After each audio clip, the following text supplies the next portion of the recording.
আজ একটা বিমান খুব শান্তপূর্ণ নিরাপদে ল্যান্ড করলো। আকাশে সেই নীরবতা দেখে হৃদয়ে ভরা ক্লান্ত হয়ে ওঠে। মনে পড়ে ভয়াবহ সেই দিনটির কথা। স্কুলে ক্লাস চলছিল, শিশুরা হাসছিল, স্বপ্ন বোনা হচ্ছিল। হঠাৎ সেই উড়ন্ত যন্ত্রটি যেন আকাশের সঙ্গে বিদায় নিয়ে গেল।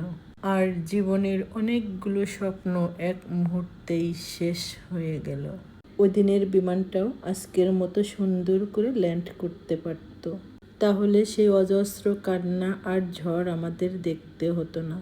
মা বাবাদের ভেঙে যাওয়া মন, শিশুদের অবুঝ হাসি আজও বুকের ভেতর দগদগ করছে। যারা সেদিন তাদের আদরের সন্তানকে হারিয়েছেন, এই পৃথিবীর কোনো ভাষা সেই ব্যথা বোঝাতে পারে না।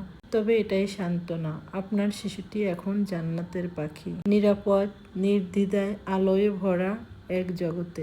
হে আল্লাহ, আপনি ওনাদেরকে ধৈর্য দিন, শান্তি দিন। আর সেই নিষ্পাপ প্রাণগুলো যেন আপনাদের জন্য জান্নাতের দরজায় সুপারিশ করে। আমিন।